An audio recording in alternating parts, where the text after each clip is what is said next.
You want to start this? Good evening, friends. I welcome you to a very interesting topic on capital market today. I would like to give a compliment to the capital market committee for thinking on such kind of topic of algo trading and keeping a session on that. We have seen many innovation and changes in equity market in last 1 or 2 decades. Even settlement, and I think these kind of changes are very positive impact on the equity market. In fact, to my total capitalization of Indian equity will be not less than $3 trillion, which is I think almost equal to size of the Indian GDP itself. Over the past, we have heard a lot of about arbitraging, jobbing, and machine learning related trading.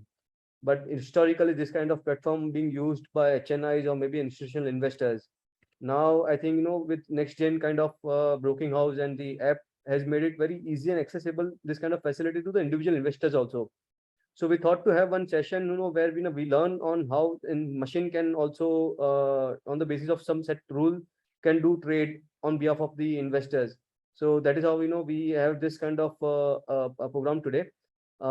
In fact, this we won't call it a machine trade basically, but it's a predefined rule-based algo trade. So which require very less human intervention.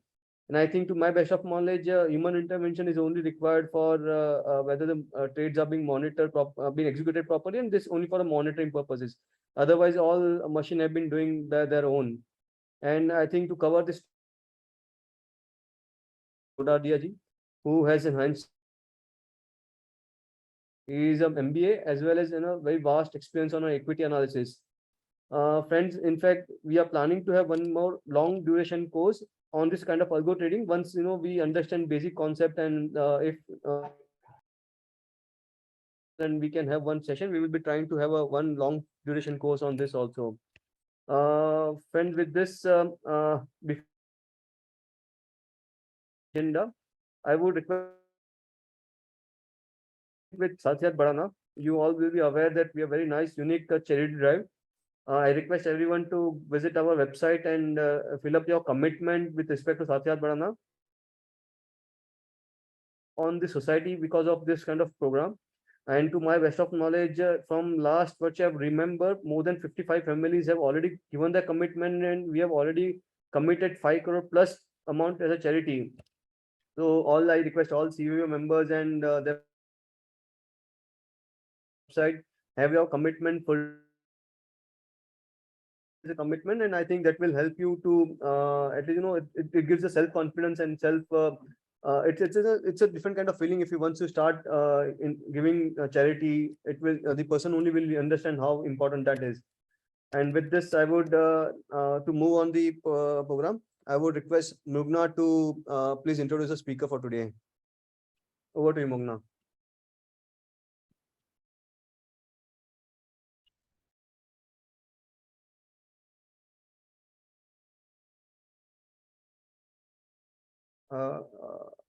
Is Mugna audible, Umang?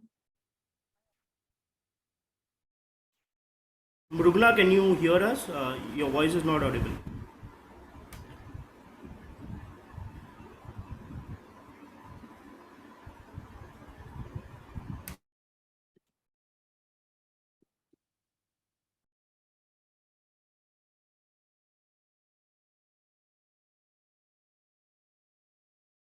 Hello. Hello. Yeah, hi Mrugla, you're audible. You can Hello. continue, please. Hello.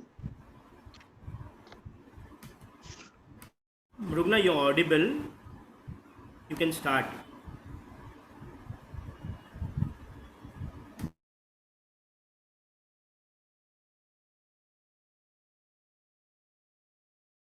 Hello. Hello. Yeah, Umang, I think you can take over. Umang, you can introduce the speaker and we'll move then.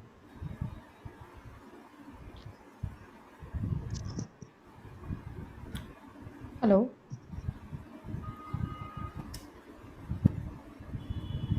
Am I audible, sir?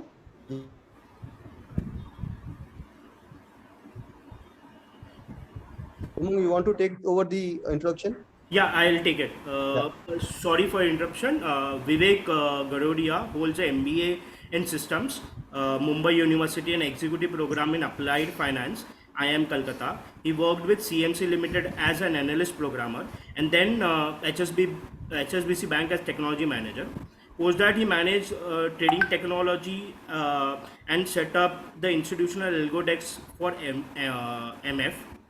Global CFI service for MF Global CFI Securities, a spin-off from the Man Group, a hedge fund which runs the AHL system. When SEBI launched first time the DMA policy in India, so he is the first creator of an algo system in India post SEBI launched it. So it's an honor for us to have him with us. He worked closely with an exceptional group of high frequency proprietary traders in India called RKSV, which is now known as Upstocks. And Vivek was responsible for managing execution of 3% of the BSE's daily cash turnover using HFT systems. He is a visiting faculty at BSE Training Institute and is the CEO of RBT Algo Systems, which is into design and development of algorithms. He manages index option strategy basket called Buddhi, with live Sharpe ratio of 2.47, which is commendable, and this Sharpe ratio is since inception.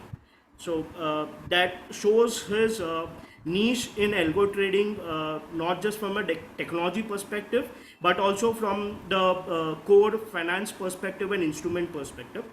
Vivek led the design for market neutral algorithmic for Contopian, a hedge fund platform, where strategy stood second out of 672 entries globally and was considered for live funding.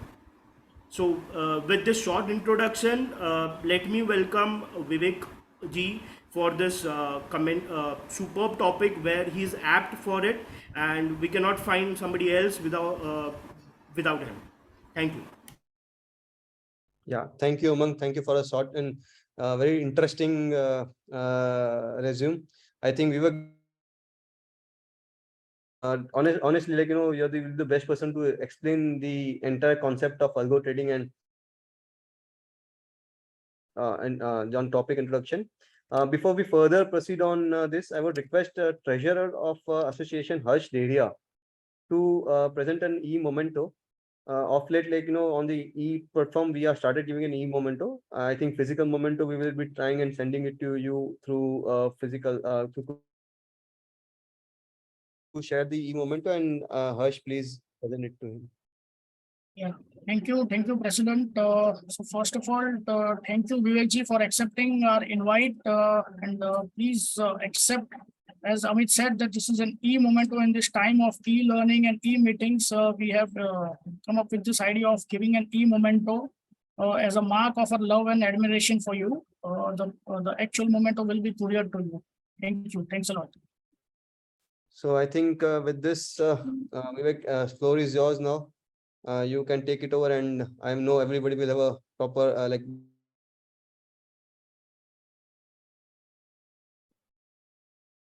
Sure. Thanks. Am I audible? Vivek, you can share the screen now. Okay. So in case there is any network issue, in my voice or anything, just let me know or something. Is it good so far? All nice. The audio is clear. Audio video. Yes, audio video is clear. Okay, great. So just share the, yeah. Okay.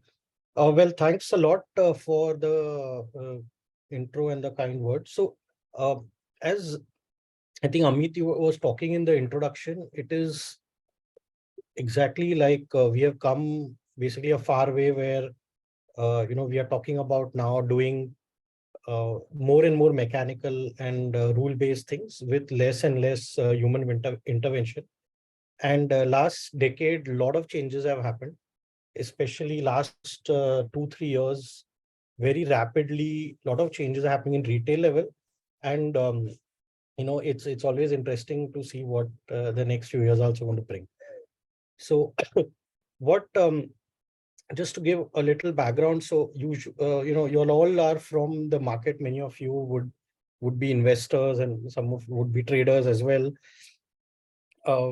we'll agree that market is a complex place. So, there is so much of news going around. There is a friend's advice and a neighbor's advice, both wanted and unwanted, especially the unwanted advice is more. Yeah, and everyone has an opinion, and we are flooded with opinions. You open your mobile, and there are tons of groups on which we are part, and so we cannot stay away from that now. Also, there is all kind of data, like there is institutional data, some of you are using, there is derivative data. Use technical data, fundamental data. Alternative data is a bit interesting. I'll talk little on that. Whilst some of you might have heard of cases where hedge fund is using satellite imagery data to say measure the take an image of the crude oil barrel, right? And it is checking the shadow, how much it is inside the barrel. So with that, it is gauging what must be the level of the liquid in the container. And with that, it is trying to gauge or estimate inventory or something like that, even before the number actually comes out. Or maybe a satellite is scanning the factory gates of some, say, Chinese company where data is shown about sales. But if the number of trucks coming in and out don't match, somewhat correlated to the number of sales, then you probably know it's a fudge data. So that way, a lot of alternative data is also being used by funds and hedge funds to get information faster.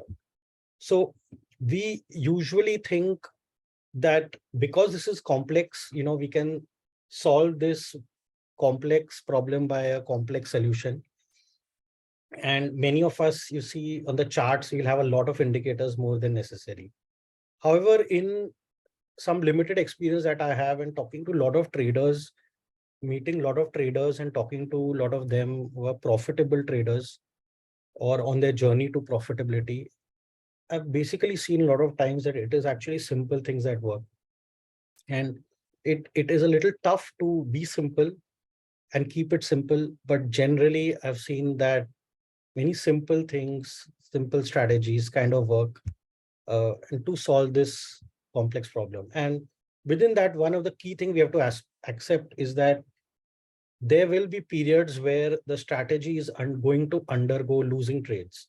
So any method we do, I wonder how you see some of the ads nowadays, they come on YouTube and stuff, and it will show accuracy rate of 99.6% in swing trading. I mean, I don't know how it's limited experience. I have not found a system with accuracy rate of anything above 70 to 80%, extremely rare case. Again, that also is with a lot of not a portfolio level of systems, which we'll talk about later. So single strategy level, the win rates can be as low as 30, 40% to on the upper side, usually 60, 65. So average, you can take about 45, 50% also. So basically accepting losses is part of the game. We have no way around it. That is just part and parcel. And, nobody kind of gets all the trades right. Okay. So basically, when we are trading, you must be aware there are two kinds of philosophies broadly that we build on. So one is a directional trade where we are saying no price is too high to buy and no price is too low to short. So if there's a breakout in the trend, we expect price may continue to go up. And if there's a breakdown, we expect price may continue to fall. So that's like a trend following or a momentum kind of strategy where we are looking to play directionally. Totally contrasting to this kind of, not totally, but quite contrasting, you would say, in a mindset, at least is our non-directional strategies, where once a trend is established, right, we expect that now the trend may revert to a mean or an average. So if a breakout happens, instead of buying and going long, we are basically selling and expecting that a price to revert back to its average or mean. So just one point, even in the non-directional approach, where we are basically trying to play for mean reversion, there is a directional element. If you think about it, we are shorting at a height, expecting price गिरेगा तो basically पैसा बन सकता है. और वो गिरने, that fall which is there we are expecting is somewhere where we are expecting a trend or a direction. So indirectly, money is made in direction or trends. But whether we trade a breakout strategy, we are chasing the trend, or we are playing against the trend to look for a counter trend move is something which we decide before we build the strategy. And these are the two broad mindsets you will have when we are building a strategy. You will either be doing any one of these. Right. So in our strategies, what we'll be doing today is we thought we'll do something practical and hands-on rather than just theory. I'm going to cover a few slides. Then we'll just start working on creating a strategy and then create a portfolio of that. And then we'll follow it up with some Q&A if you may have in the last 10-15 minutes. And while I'm doing this, you're free to try out building together along with this on the tool, third-party tool we'll be using. And if you want to work along, then you can do that. So what we'll be doing is for the directional strategies, in whatever we are going to do today, we are not going to buy options. We are only going to do selling options or shorting options. And we'll be basically playing a directional side by writing option. So in order to go bullish, we can short a put, or if we are short put, then we are bullish. And for bearish, we are short call, then we are bearish. Right. And in mean reversion, if we have shorted both a call and a put, right, then if we are expecting, if market remains range bound, we'll make money. That's the mean reversion approach. Right. So when we are building on to the strategy, before that, the key metric or measure of when you are going into the trade, you want to know, or any investing actually, or any trading method, you want to know whether you have an edge or no, and if yes, what is your edge? So this metric is something which you want to know. So expected value, I mean, in very simple terms, if Virat Kohli's average is 52 runs in T20, whenever he gets out to bat, we expect he might make 220 on average, or 52 on average. Doesn't mean he'll make 52 every match, right? Koi match mein kam banega, kisi mein zyada, kisi mein some match he might get out on zeros. But we can expect over a number, if he plays 100 matches, then he'll average around 52. So same way in our system, we want to know when we make say 100 trades, what can we expect? Yeah, so, and to get the total expectancy of the strategy, we are going to have a formula like this. What is the probability of our winning? Okay, so win percentage into average, how much we win when we win. So let us say that is 2. Okay, when we win 2 every time we win, minus the probability of losing into what we lose on average when we lose. So let's say that is -1. So we are winning 45% of the time. It means we are losing 55%. And on average, we are winning 2 versus every 1 of average loss we have. So if we now think of it like revenue side and cost side. So the first side, 45 into 2 is the probable gains. 55 into -1 is the probable costs or losses. And total then is to sum these. So 90 minus 55 gives 45 for every 100 trades. So 0.45 is the expectation every 100 trades. So I was just recently hearing one interview of a very, very successful option trader named Blair Hull. Some of you heard, he was featured in Market Wizard's first book, Blair Hull. So he says he was a professional blackjack player. Before getting into trading, he was a blackjack player. And the interviewer asked him, what is your edge in blackjack? What is your edge? So he says it was at max 51%, if you get it right. So House has got the house whose casino is playing has got an edge of 49. He's the best player, one of the best player, and the best players in blackjack. If they get everything right, their edge is 51%. So their winning percentage is 51. So net, it's just a 2% edge, 51 minus 49. This is if with every $100 that he bets, he expects to make $2 on average over the long run. But in a short term, in a series of trades, the outcome is unknown and you don't know whether you're going to win or lose, and you could have a streak of winners or losers. So this expectation or edge is something we want to know whether we have an edge or no, and if yes, then how much it is. Right? This is what we are going to play for and exploit. Okay, so we'll just look at the strategy. I mean, the strangle, short strangle, I'm sure all of you would know. But just to recap, it's basically nothing but we are going to sell out of the money, call and put.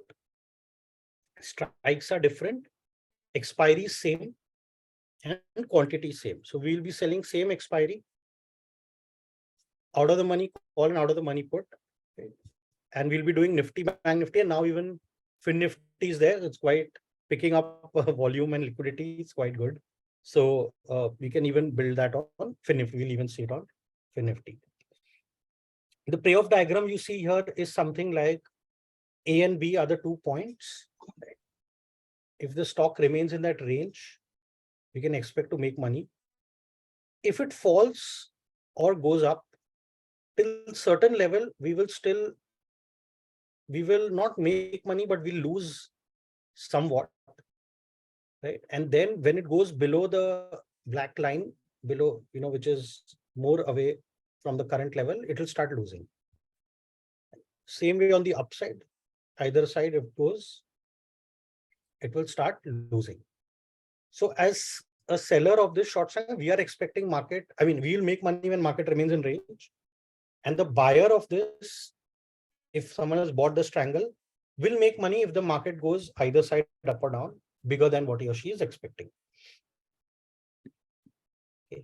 So now when we are writing options, one of the important thing is that which strike to sell, right? That is obviously a key decision you want to make, is that which strike to sell. So in one of the strategy that we are seeing here,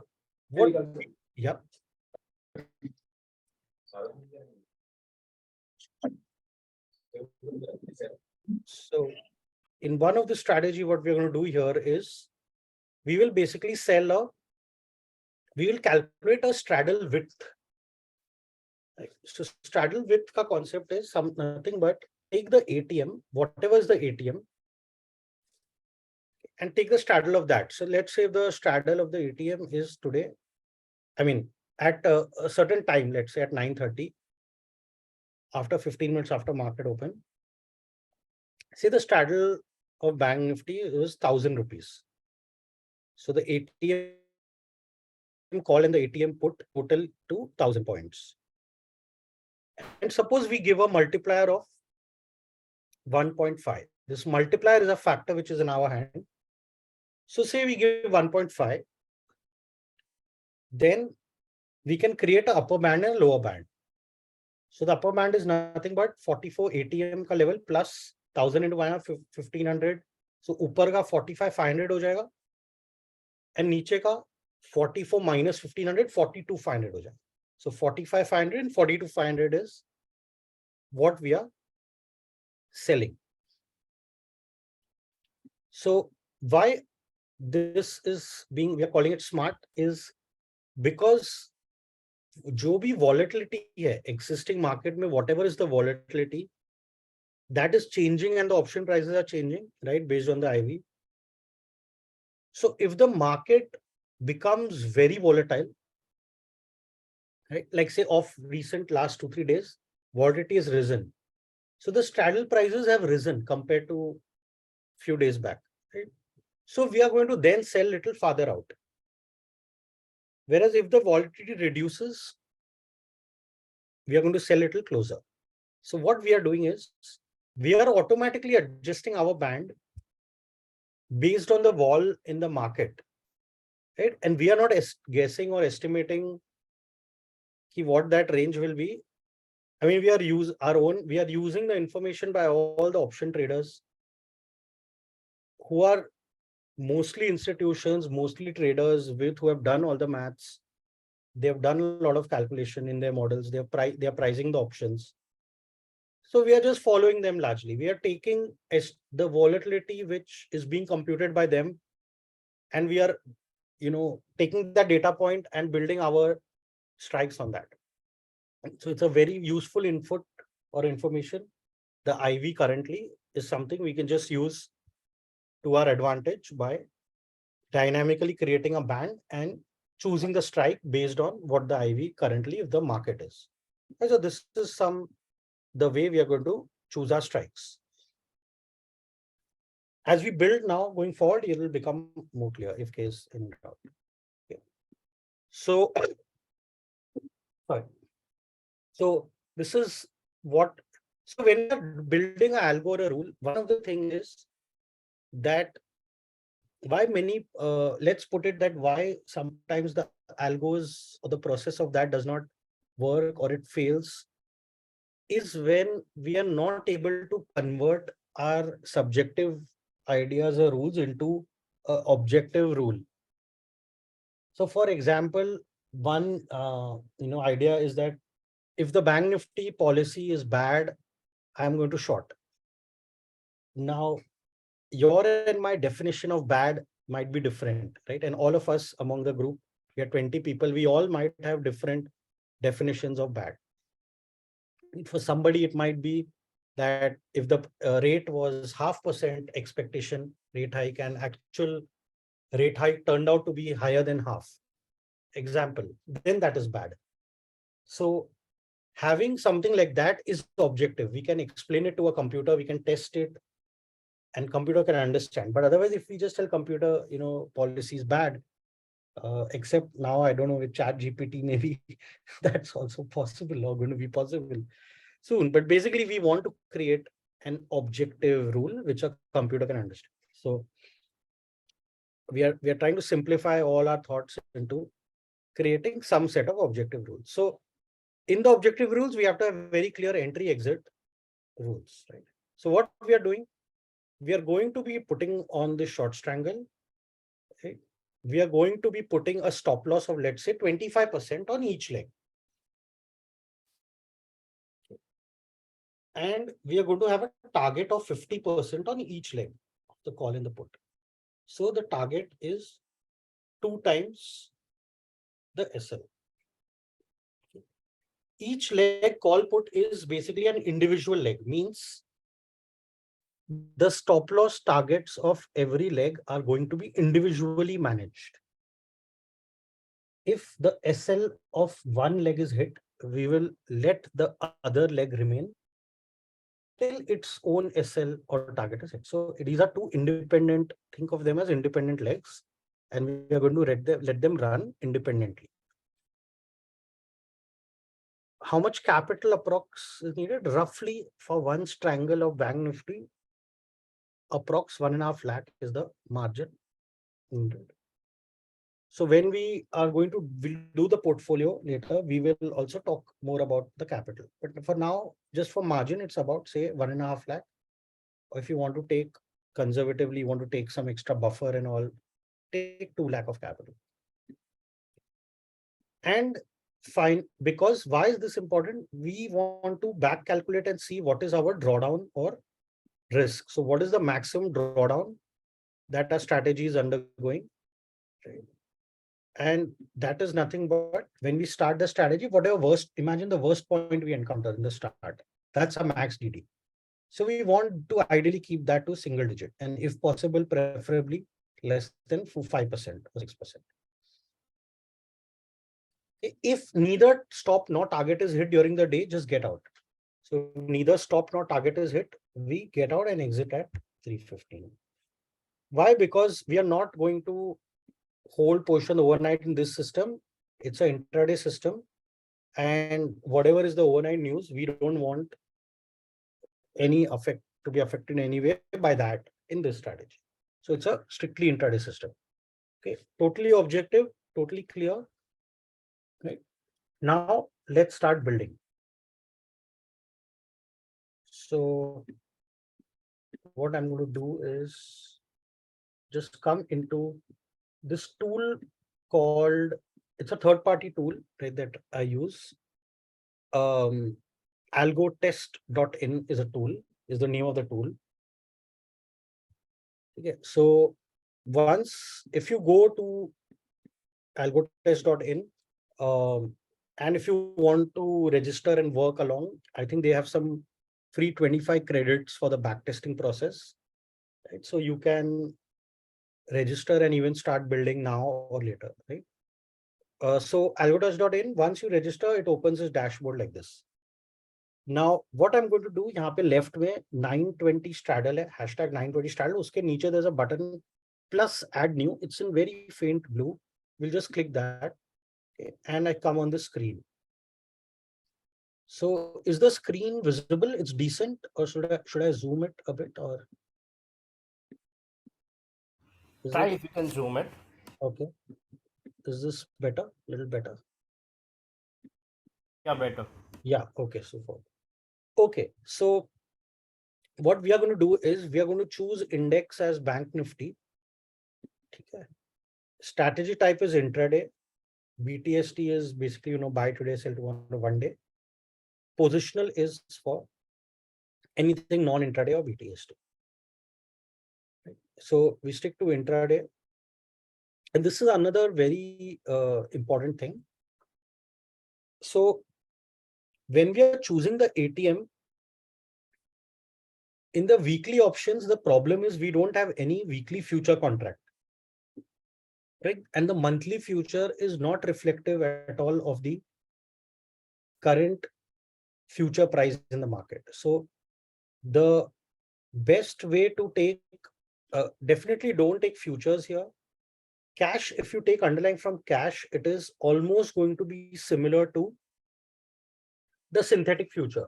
So the synthetic future is something like, as you know, if basically take any strike, suppose you take 18,000 strike, and the call is basically at trading at 120 rupees and the put is trading at say 125. Okay. So the fair value, as we call it, or synthetic future, is nothing but take the strike, add the call premium, we subtract the put premium.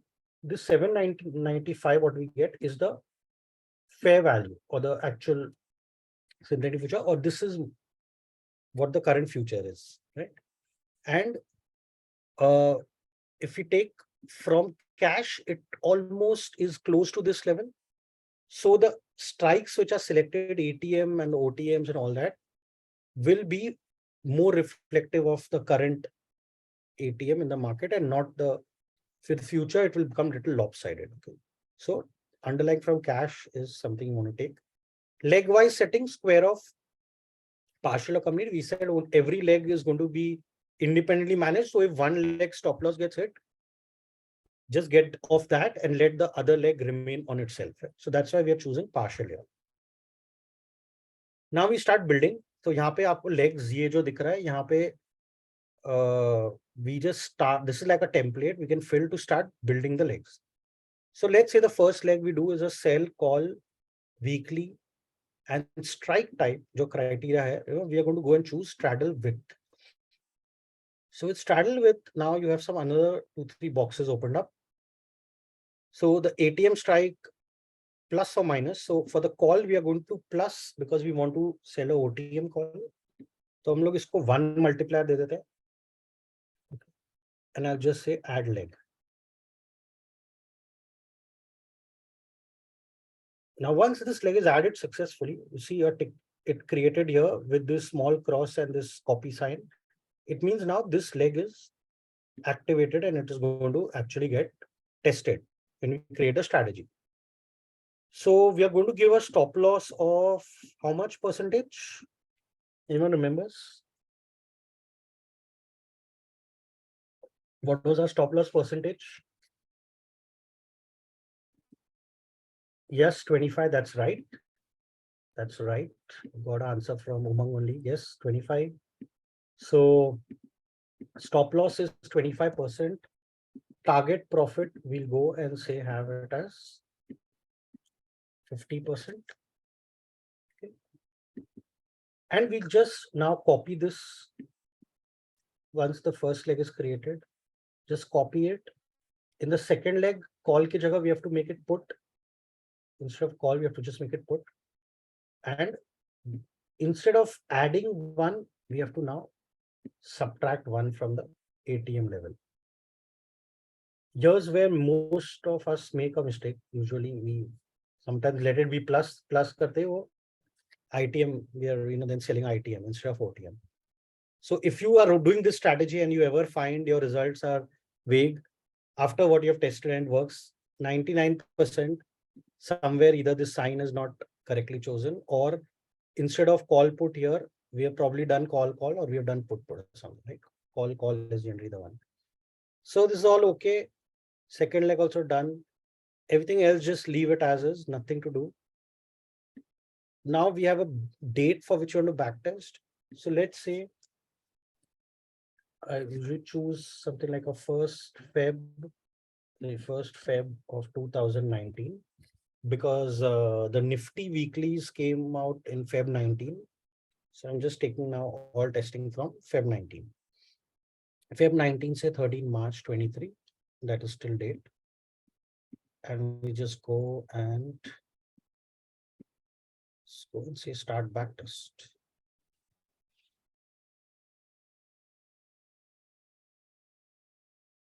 So this is happening on like a 1 minute options data. Every minute data it is checking, it's done.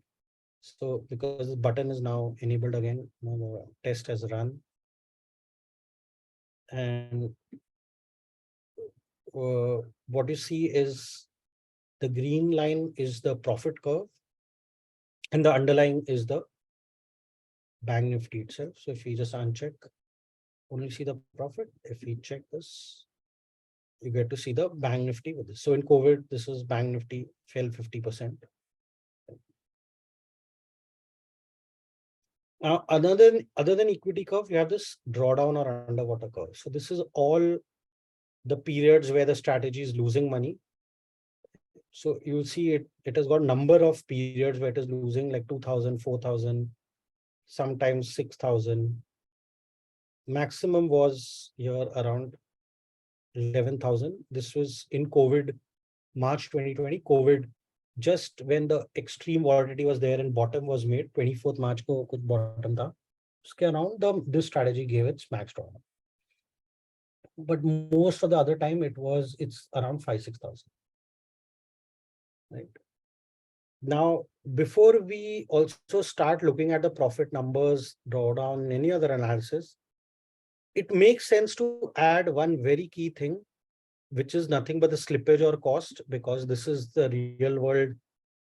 And what we are seeing up is all modeled prices. जो trade हुआ था closing price पे, but when we go to trade on that price, we'll not get it. We'll have to pay more.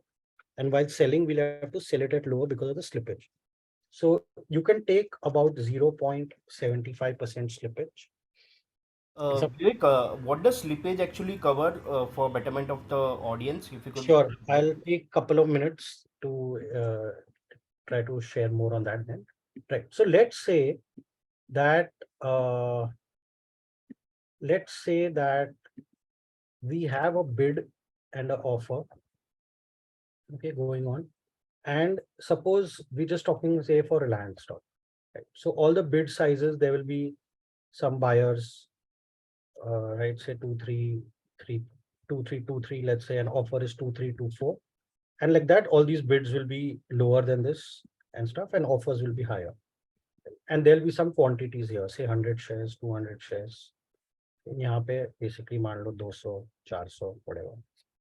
Now, what is the actual price of Reliance? A buyer will say my price is correct, seller will say my price is correct, right? But whose price is correct? What is the actual price? So we can have something called as an ideal price. Ideal price is nothing but midpoint of buyers plus seller This is the midpoint. Now exchange defines that. Suppose we hit a order quantity. If we hit a order quantity of say 50 lakhs, I think is the current size, then how much will this price, how much will the execution price be away from the ideal price? That is what slippage is measuring.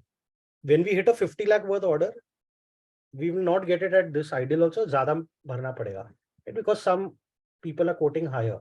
So assuming if we hit a market order for shares worth 50 lakh rupees, so which in other words is going to be 50 lakhs divided by 2323, let's say जो भाव है around 2150 shares का अगर हम market order बेचते हैं Reliance का, so let's say our actual executed price turns out to be 2324 instead of 2324, instead of 2323.5, ठीक है, 2024 पे suppose अपना execute हुआ.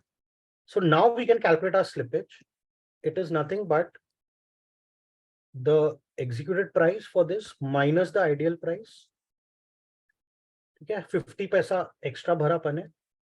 Now 50 paisa divided by the ideal price into 100, that is 0.21 percentage, 0.021 percentage is the slippage for Reliance. So if you go into, then this is exactly what is there on the NSE website. But if you want to go into more detail, like this is how they'll talk about it. Also, slippage also covered the transaction cost, correct? No, transaction cost will be over and above. Because transaction cost is all that apna regulatory STT, GST, service tax, all that. Slippage is pure slippage. Slippage is this is like the market maker's profit. Jo market maker two-way quotes de raha hai, a market maker who is giving two-way quotes. This is his or her profit, basically. Got it. Okay, cool. Okay, so we are taking, let's say, in options, the slippages are going to be more as percentage because option prices 100, 200, 300 hote hain. So unme conservative hona hai to half, liberal hona hai to half. If you want to be very liberal, if you want to be very conservative, then 1%, and in the middle is somewhere 0.75. So I just suggest, and your profitability depends a lot on this, right? So let's see, without slippage, ये 2,81,000 rupees दिखा रहा है profit, and drawdown is 11,300. Okay, let's just add the slippage and recalculate. Okay, let's just recalculate. ये करते ही let's look at this. 2,13,000 हो गया, ठीक है? Profit गिर गया, and max drawdown बढ़ गया to 12,000.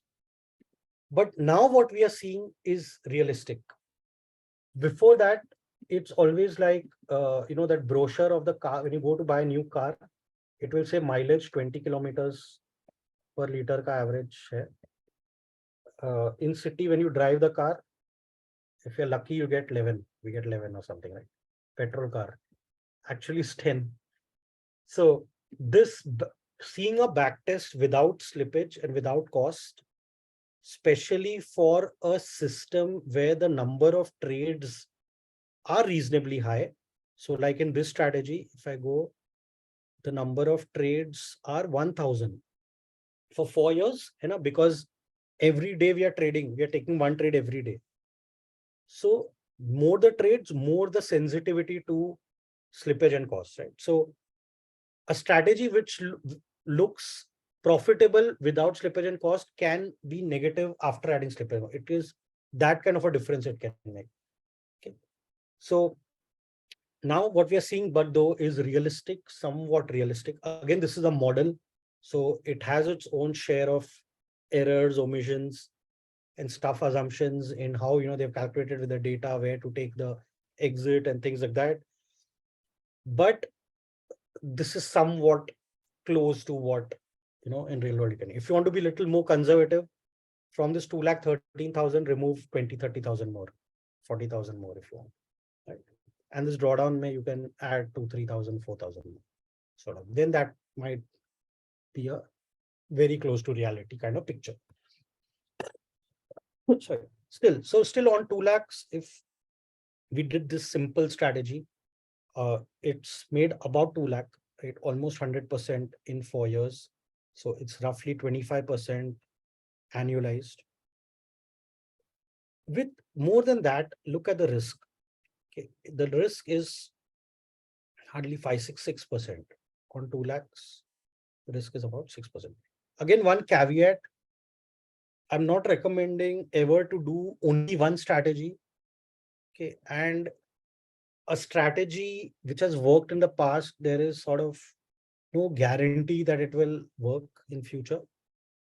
But if you generally build on a robust hypothesis and thought process, with a little bit of tweaks time to time, some strategies can work for long, may work, some are working, but no guarantee caveat saying जो चला है वो ऐसे ही चलेगा and stuff like that. Strategies also undergo change with market regime, things change. Okay, so we have to constantly be on our watch, keep tweaking, keep adapting, keep upgrading. And then we'll build a basket of strategies where we can kind of somewhat arrest this problem. So some other stats like win percent, this is interesting. See, in this kind of strategy, the win percent is 73.5. So it's a very, very high win percentage, right? Very high win percentage for the system. But what is the trade-off? On winning, we are winning 616 rupees versus losing 900. So actually, for every rupee risked, we are winning lesser on average, right? That's why our reward to risk ratio, as you see here, is less than 1. But because the win rate is significantly higher, towards nearly 75%, overall the strategy is average profit is positive. So average profit here, 211 rupees is nothing but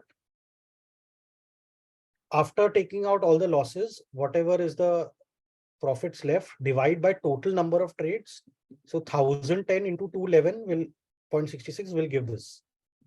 So this is after taking all the losers into account also, 211 rupees on average per trade bach raha hai.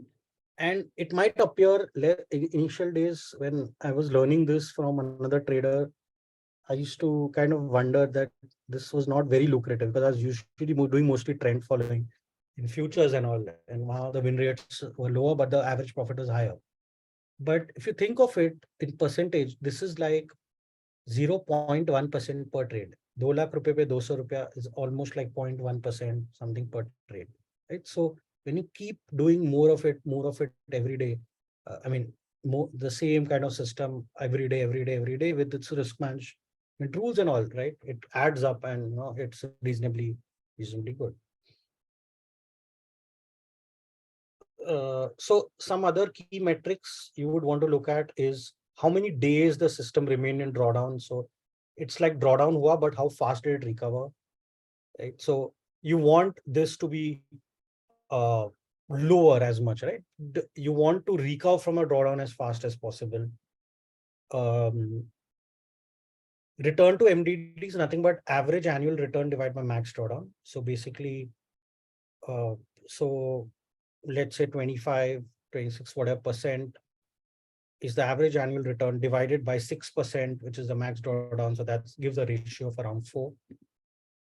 So just contrast all these with the investing that we typically do. I mean, definitely they're not strictly apple to apple comparison in that way, but from a ratios perspective, investing will usually to make 13-14%, we may have to go through 40-50% of drawdown. Right? Here the ratio is exactly flipped.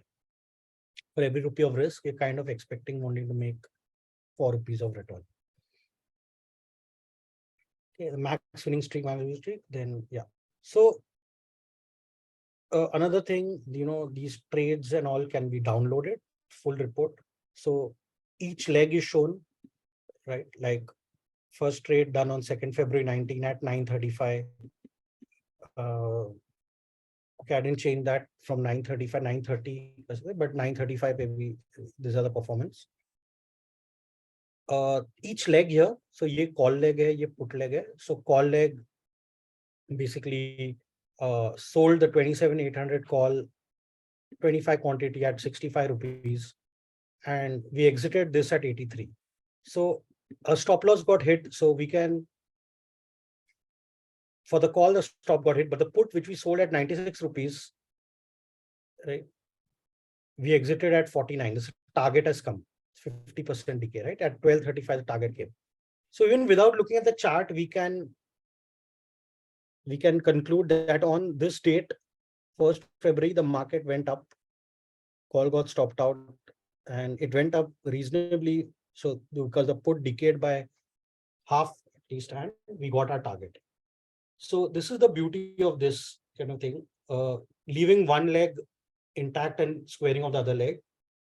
One of the leg pe we are losing money. यहाँ 443 rupees gaya, but दूसरे leg पे we earned 1186 because that was a profitable leg. So when we total these, we actually earned 750 rupees on the trade. So with one leg, leaving one leg, we are giving ourselves chance to now turn little directional. You know, we was talking about directional, non-directional. So we are starting with a non-directional approach in this strategy by selling a strangle. But if market moves either way, we get out of the losing leg and we leave the winning leg. So we are turning directional now. So with the same strategy, without adding another position, but just by exiting one part of the position, we are turning from non-directional to direction. This also helps us to reduce number of trades, save costs, and try to aim to exploit the directional side of the market. Like this, so then this whole report can be like just downloaded. If you just go and click here, download report, all these trades will come into Excel. You can just see one very recent trade. You see something like 13th March, which was yesterday. So the 41,100 call got sold at 96 and put got sold at 82 as market fell yesterday. So the put got stopped out at 9:42 in 7 minutes only, but market kept falling. So the call options target came at 11:08. 11:08 call options target came. Totally, we made 630 on the trade and out. And these prices here, it is taking, I think, are after slippage. So you see, these are all in 0.57. जो actual trade का tick होगा नहीं. So यहाँ पे slippage के बाद है ये. So this is like a, except brokerage and taxes on, this is a, major part is slippage. So this profit is after the slippage. Okay, done. So now we are just going to save this strategy, right? So we come to, sorry, let me just go.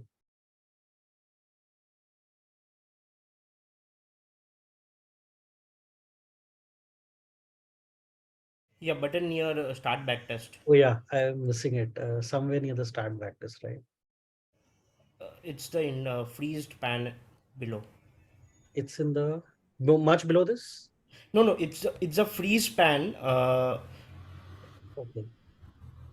This I think because I've shrunk, zoomed it a bit. I can't really see it. Let me. You can see on the bottom right freezed pan. Freezed. Oh, okay, okay. I think it was the window which is on that. Sorry. So now I can see it. The zoom window was on that. Okay. So we save strategy, right? Let's call this short strangle bank nifty. Okay, short strangle bank nifty. Now quickly we'll create the same for nifty. So we just have to do like change bank nifty to nifty, leave everything same, and I'll just say start backtest. So you'll see nifty returns will be lower because its volatility is lower. Risk will also be a little lower. So it's a run.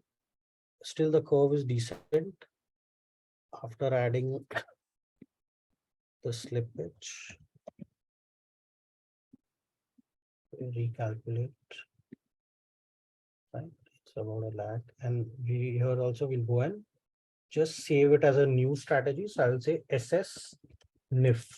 SS Nifty. And we can also do Fin Nifty, because so we can just do Fin Nifty. Again, start the backtest. And again, just save this as a new. इसको कर देते हैं SS Fin Nifty. ठीक है, तो we have yours is where copy paste. I mean, whatever comes a lot in help, because it's very easy, nicely. I find very easy and convenient to just create new strategies and save. Thoda sa variation karke you can change and save it. Okay, so now we have got 3 strategies. And let's look at one other very interesting feature of this tool, I find, and which is very important in systematic trading. Like we said, we are not going to rely on one strategy. Okay, so we always want to create a basket or strategy, just like we create a basket of stocks in a while. So we'll create a portfolio of strategies. So we'll just call it SS short strangle. Just call it SS. Okay, SS indices, and we'll choose all these 3 here: Nifty, Bank Nifty, and Fin Nifty. Okay, we'll just say create. Now we'll test this whole thing together. So we can give 1st Feb 2019. Although Fin Nifty has got only 1.5 years of data, but still, let's run this.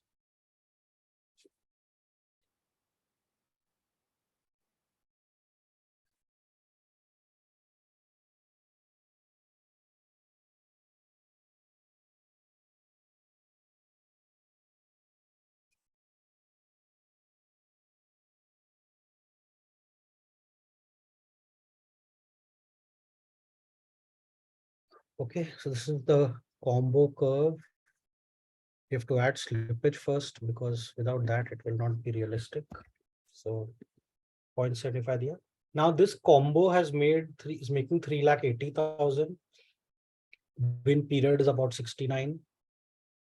69 with an average winner to average loser almost near 1, the ratio. And max drawdown of this total basket is just 14,500. So what's happening, we are seeing that whilst our combo return is going up, the risk that with which we run the basket together is hardly increased.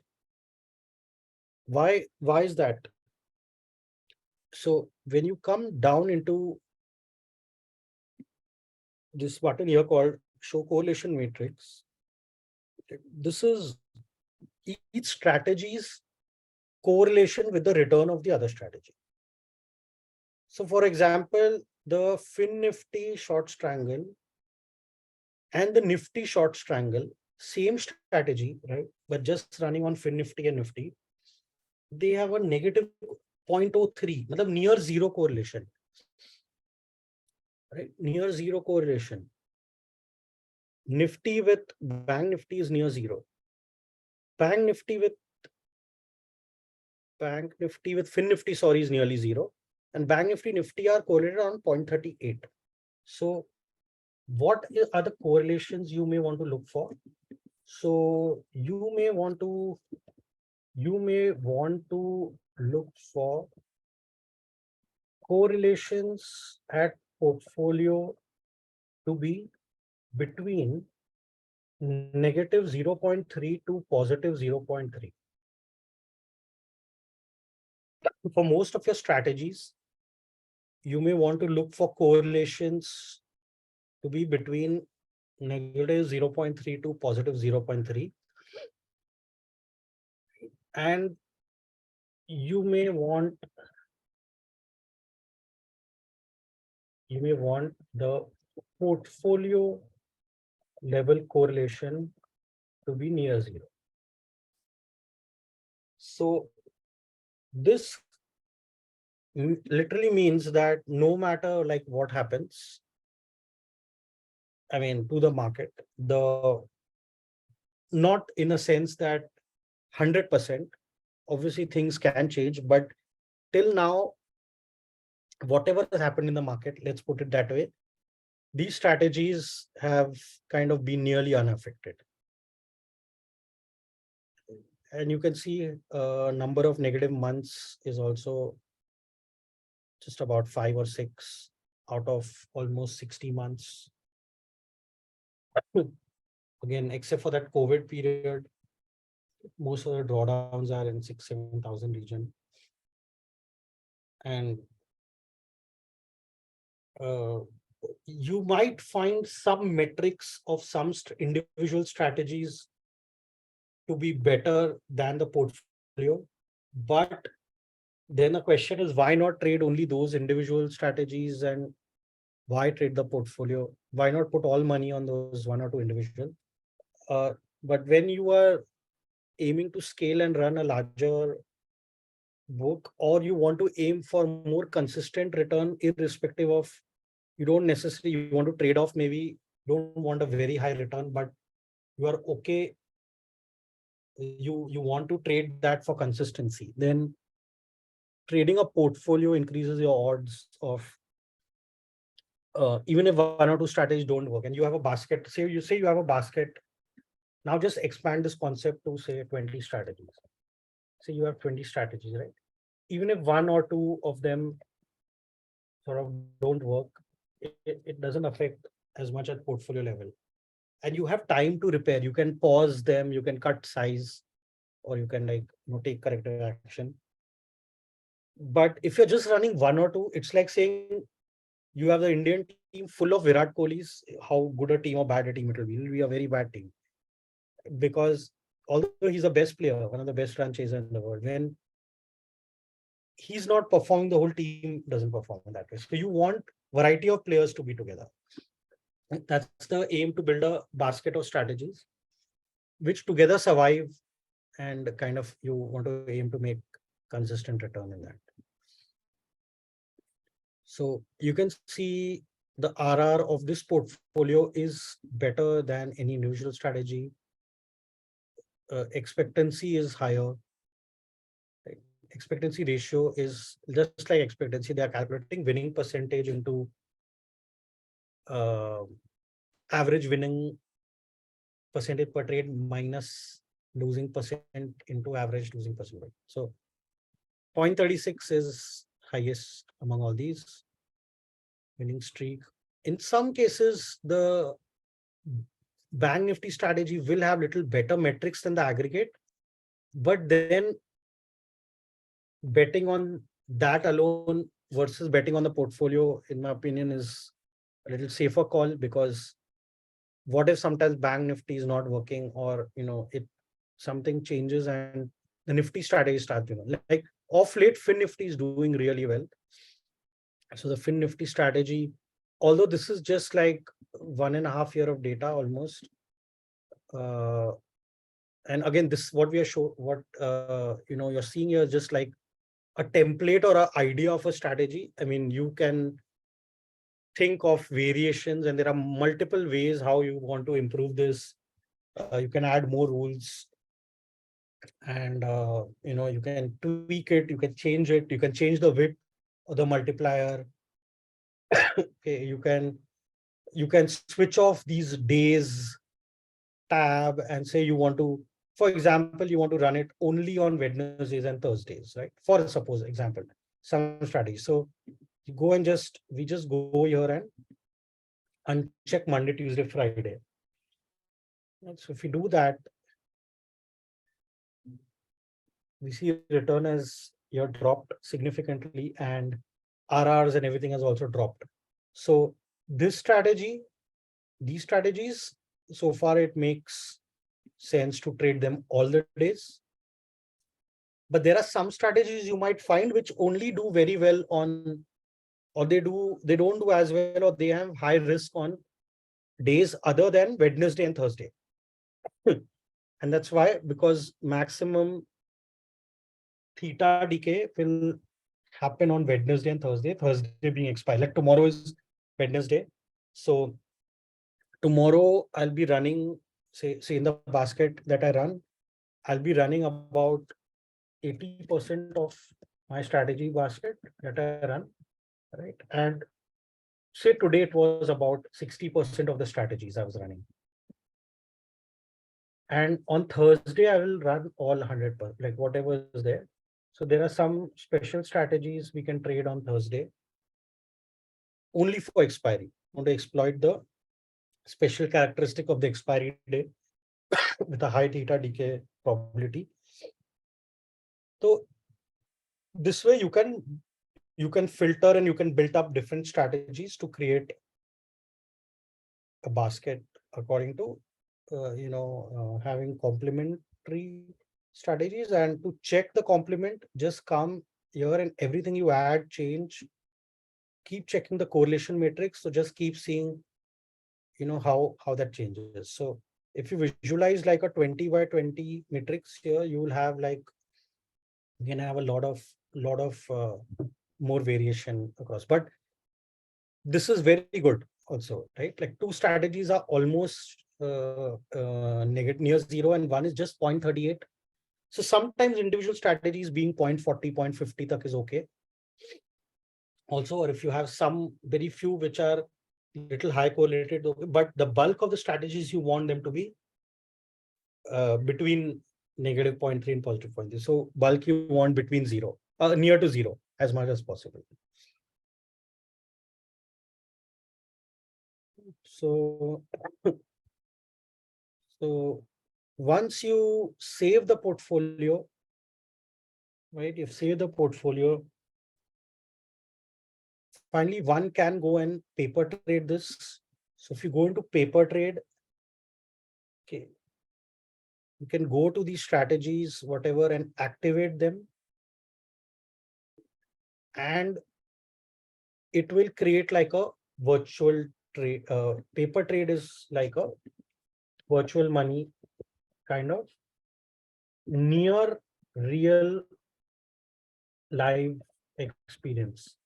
So the trades that come will give you an idea ki almost real world mein kaisa, it will give you how it would be in the real world. That will be like a paper trading. So the steps to start is first design, okay, then iterate, okay, then you basically say freeze on a version, whatever you want to run, you freeze on something and then start paper trading that. Once the paper trading, if there are any errors or bugs which were not caught in this design stage, sometimes it's possible that may be caught in the paper trading. And then you finally go live trading with, this is very important, minimal quantity first, to see that it's doing exactly what you expect it to do. Not that whether it is profitable or loss making. If it is loss making as per plan, profitable as per plan, that's okay. But if it is doing something different than what you expected, then you might have to see what's wrong and tweak it. Once you do live trading with minimal quantity and you are able to do this for a certain period of time, it could be 1 month, 2 months, whatever you get comfortable with it, and you start getting confidence that yes, the algo is doing what it's supposed to do and it works for you, right? You can then start scaling up. So then it's a function of the scaling up, increasing size. So that's the typical suggested path. I'm always in hurry most of the time to make money. Earlier days I was more in a hurry. Now with experience and a little bit of experience getting hit at times of trying to scale too fast to again scale down a bit and go into this. So net, think this template works in a better way in the longer run, because it's like you're climbing a mountain and you want to basically go step by step and step by step and acclimatize. Right? So net always start small, and then once you're confident, you can scale. There is no limitation. Market is not running away anywhere. It's there, and opportunities are going to be there all the time. So once the paper is done, finally you can just go live. It's very easy. and you just set up a broker. The few brokers they support, the setup instructions are given. It's extremely easy. Like one of the simplest is Dhan now. You just go to web.dhan, log into your account, okay, take your client ID, whatever is your client ID, enter it here and add. So Dhan and Algorithm, they've done some single sign-on kind of thing or something. So very easy. Once it's done, this is just one example. I'm taking of one broker. Different brokers have different process, but it's all given there in the help. Right? And then you go into the live trade and you say activate. And once you can also set up some settings, like you want to trade market limit. If you want to do limit order, if it doesn't fill, how much buffer you want to put, and after how much time you want it to convert to market order. Okay, there are some settings and all you can do, but I generally prefer market mostly. But in certain cases, I might use some limit and some features like this. Okay, but so all the possibilities are there. Once you set up, and it's continuously evolving. Like once you set up, just activate this. And in live market, the moment the trades come, it will fire and it will shoot into your broking account. So this is one single tool to backtest, and from the same tool to go live. And this is without writing a single line of code. I've not written a single line of code before. So this is what is totally in rage nowadays. These are basically called the no-code platforms, and very user-friendly. Anyone can code. Okay, so this broadly kind of completes I hope we able to give a little bit of insight into the idea, the process. I will take 1 minute more before any question. That was just one final slide, which I explained. So Just request everyone, whoever have doubts, please put in the chat box.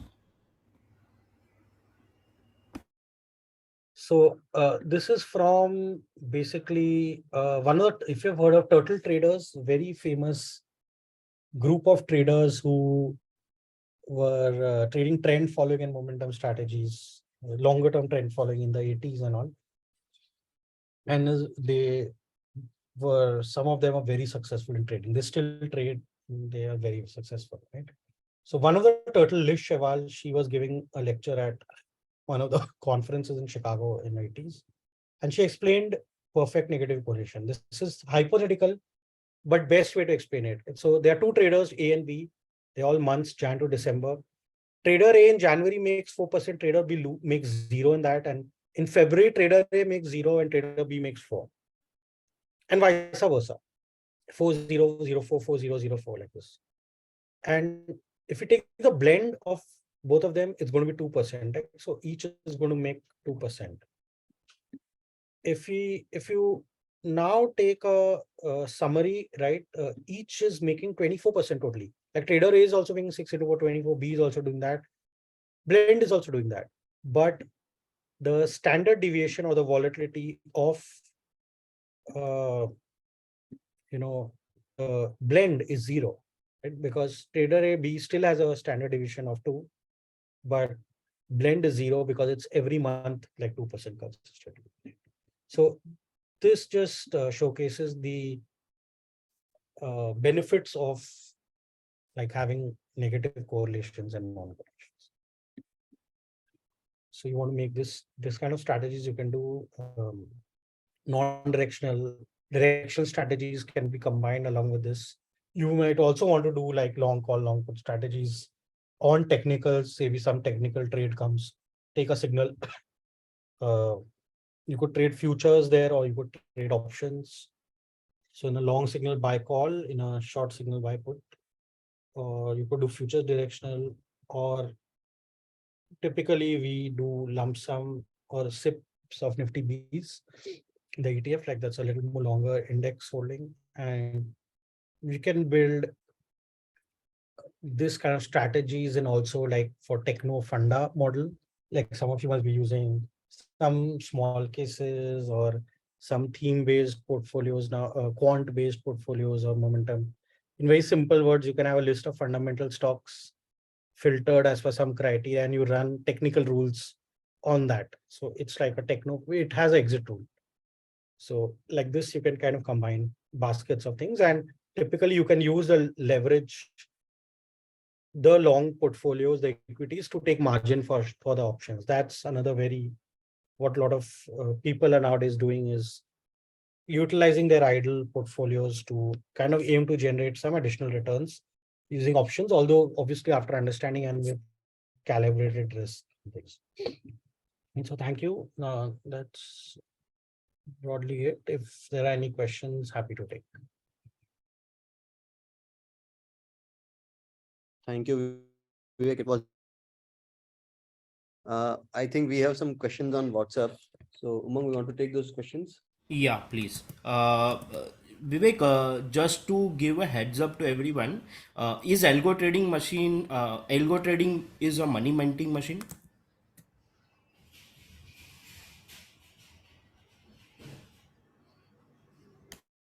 Is algo Sorry, I trading lost uh, your voice in the middle. Is is algo trading a minting machine?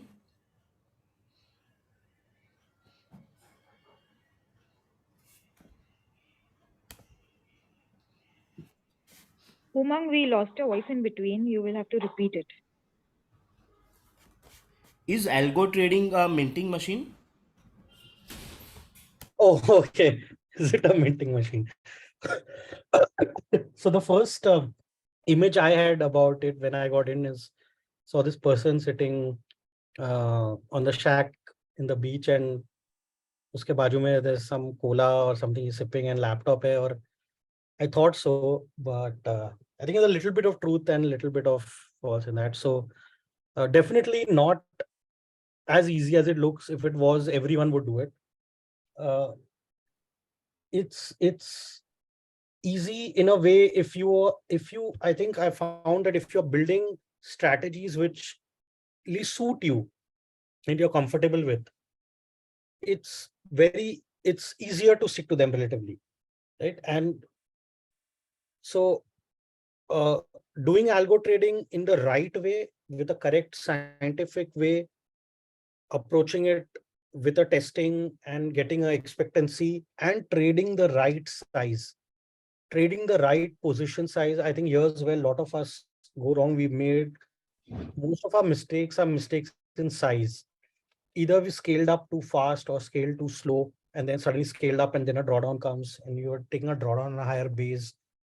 These are the things where, it may not be a minting machine for everyone, but I do know some people who are constantly doing very well with it, and I'm on a journey. I have shares of ups and downs. On the whole, this is something which uh, I can say is nearly close to what you're saying. Yeah, it can be that way if done in the right way.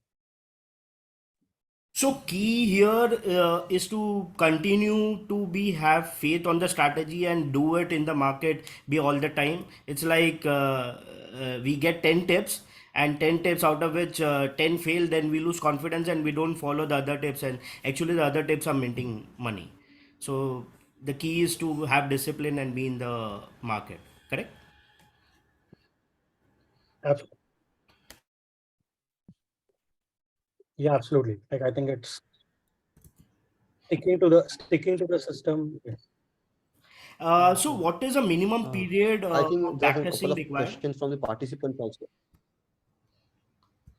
So, what is the minimum period of backtesting is required to have confidence on?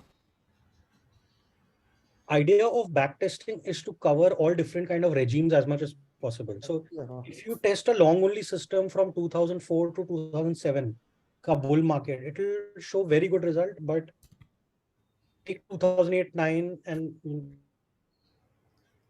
in options, I think taking 2-3 years with over anything above 150 200 trades is a good. It covers bullish, bearish, sideways, all kind of regimes.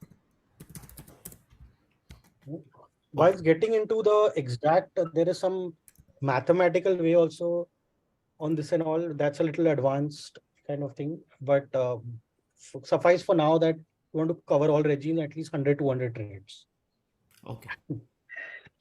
I think For- there are a couple of questions from the participants. yeah, So Bimal, Amit, you can.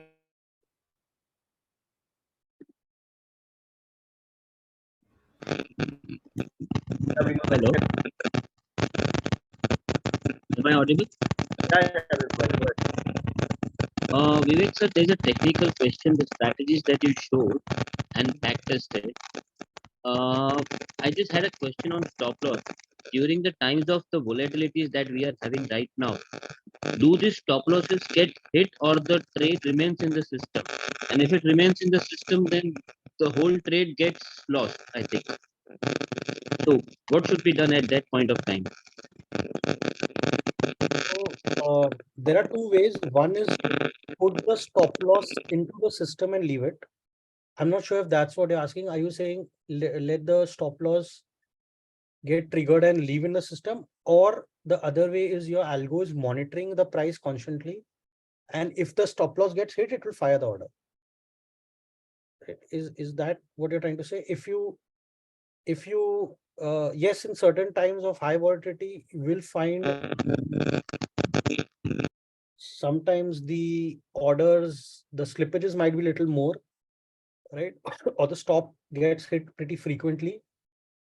But I don't prefer to keep the stop loss in the system as a trigger. I mean, keep the SL order in the trading system. I prefer the other way where the algo is monitoring the order. And if the price comes, it will hit. It will fire an exit order. So it knows the stop loss level. So let's say at 100, we sold the option.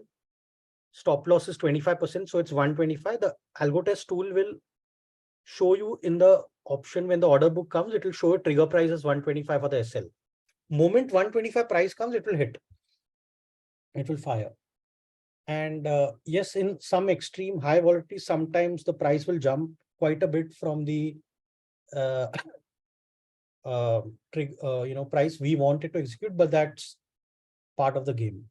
So most trades you'll find your slippage is actually under 0.5%, sometimes 0.2, 0.3, sometimes even positive. Sometimes the slippage is even positive. We had to sell at 300, but it got sold at 301 or 2.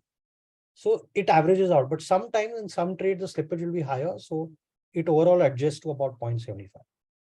But yes, in current periods, certain strategies are not working as well as they used to work, especially in March, February and March after the budget. So the basket at least is kind of surviving relatively okay. But I do know, and even within that strategies I trade, some strategies have got max drawdown recently. But it's the complementary nature of the other strategies which is helping, and overall it's surviving. The portfolio is doing okay. Still, it's a period where a lot of trial, tweaking, research, upgrades might be needed. So we are constantly trying to learn and improvise or find new strategies. That's a continuous process. okay. Ketan Bhai Haria is there. He has one question. If you can, Ketan Bhai, unmute and ask a question. Hi sir. So Hi. I have developed a strategy and tried backtesting it on the online platforms which are available, but I'm still not satisfied with the result because the max that I could test is for 4 years. So is there any other way where we can get the actual data from NSE servers? As far as as far as I remember, it's available to only the big brokers and those who purchase the co-location services from NSE. Am I right on that point? So which is asset class? Is it options? Is it future or cash? Yeah, it's bank Nifty. See, Bank Nifty options data is available from authorized vendors or friend from 2016 August, September, jab se the contracts got launched. So data is available. Okay. One minute data typically. You don't need to go to tick level data. 1 minute data is good enough. But if you think about it, in these last 7 years, last 3-4 years, mein Bank Nifty texture and nature is much different than what was earlier, right? Right. The regime is different post-COVID, and maybe with this budget, something more has changed. So I think the recent 3-4 years is good enough data set. But if you want to double check, double confirm the earlier data, you might go. But if you're 3-4 years you're doing, it's reasonably good in my opinion. Okay, because I tried with the data which is available with Zerodha currently, and I feel that that is the purest form of data which is available across the brokers at a retail level. I'm sure at institution level, the data must be more pure than what is available at retail levels. So yeah, I was trying to test it for an economic cycle of 8 years. So that is why I was looking for better available data. That is where I'm actually stuck. It's possible to get with some data vendors. You can approach them and they will sell it to you. Okay, any names you can suggest on, sir? There are two. One is Global Data Feeds and one is True Data. These are two popular vendors. Okay, GDF, okay, Global Data Feeds, and True Data. True Data. okay. Thank you so much. I think we can take one more question. Umang, if we have any question on chat or something. Most important, you mentioned showed a strategy on options. So there is a notion that algo trading means option trading. So does can algo be replicated in any other instrument like cash market or futures? Unfortunately, probably now because of the rampant activity, and I know even some investors, people who have been in market like hardcore investor, cash wale log are like, yaar, ye sab abhi ek bar, they've changed to option trading. Okay, it's a huge shift. I think that's happening. Unfortunate or fortunate, I don't know. It is what is, but algo can be done in anything. It's a set of rules. So if you think of cash equity investing, you can have a. I mean, when you build screeners, right? You can have a rule like what we do is if you're doing screener, it's a algo. The ROE should be greater than 15, ROC greater than 20, and operating margin greater than 9, let us say. And you get a filter. And on all those stocks, you apply a moving average, like when it goes, when 50 average goes about 200, you buy, and say when some average crosses down, below the other, you exit, right? Say a 20 average crosses below 100, you exit.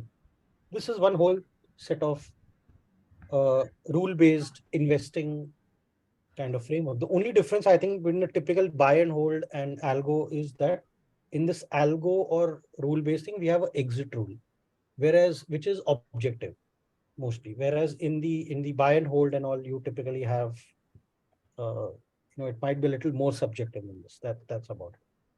But it can be used in anything: cash, stock futures, right? Indexes, equity investing, currencies, cryptocurrencies. A lot of technicals, algos can be made in anything. One more question: can range be given instead of percentage for SL to avoid more slippages? Range can test and see. Again, I'll try to like to keep single algos simple, and I create a lot of single algos together to combine them, which are complementary. Like to keep the single strategy level rules very simple. And sometimes many times I've seen these. I don't know in this case it'll work or no. You have to test and see. But many of these times, the optimization like this, they don't add too much to the overall system's benefit, and it might complicate the execution a bit. So I'd rather. It's like you have to take that. See, the slippage game is a market maker's game. That person it's his or her profit. Our profit is different. So sometimes we will be hit by that, and we'll have to give that at times. You can optimize it by trying to make an execution algo which quotes and tries to modify or get out when certain fills not happen and things like that. But you have to, if you find it suitable to your need and it works for you, then do that. I mean, basic ideas, whatever makes money for you is good for you. Okay. So, What are chargeability of algo test? So it's a So free. algotest, I think, gives 25 free back tests, and then every strategy to make live requires 100 credits. So 100 credits is 100 rupees a month. So if you're doing like 5 strategies, it's 500 a month running cost. Okay. Any specific, what exactly you should look at while selecting a broker for execution of algo? Obviously, cost matters. And two is the brokerage cost itself, and two is the uh, infrastructure. Thankfully, now most of the top brokers and even mid-sized brokers are all giving decently good infrastructure. And time to time, everyone mostly will more or less go through some challenge, sometimes or some downtime, some network. But mostly, most of the brokers giving multiple platforms also now. And with these no-code platforms connecting into the broker platforms, in that way, life is easier for us because we don't have to get into all that. Run it on, build a strategy, make it live, and this is all running on cloud servers. So even whilst we go about doing our day-to-day job or work or whatever, this can continue to run. Time to time, we require monitoring, which can be done through alerts and things like that, or just watch it, or only if market is volatile by more than 1%, something like that, watch. Otherwise, more or less, it's running. It's very, most of the time is decently stable. But there are issues time to time. Yes, so you have to deal with that. Thanks, Vivek. We'll wind up the session. We do not wish to extend the session and engage you extra time because everybody has their own personal life, and we would like to congratulate that you did a stupendous job giving us a time in a tight schedule. So we'll have a formal vote of thanks for which I'll call up Meghna to give a formal vote of thanks. Thanks, Umang. Thank you. Thank you. I think Vivek explained the entire algorithm trading process in a very simple and straight language, where even a novice person like me, I have just heard that there is something like algo trading, but haven't thought that I want to ever start. But with the information given by Vivek, I think it is a must try, and we should at least wet our hands in it a little to learn furthermore. With this, on behalf of CVOCA committee, I would like to congratulate and give a hearty vote of thanks for conducting this session, and hoping to hear from you again soon. Thank you so much. Thank you, Vivek. Thanks. Thank you so much, everyone, for inviting me. Hope it was useful. Thanks a lot. Thanks.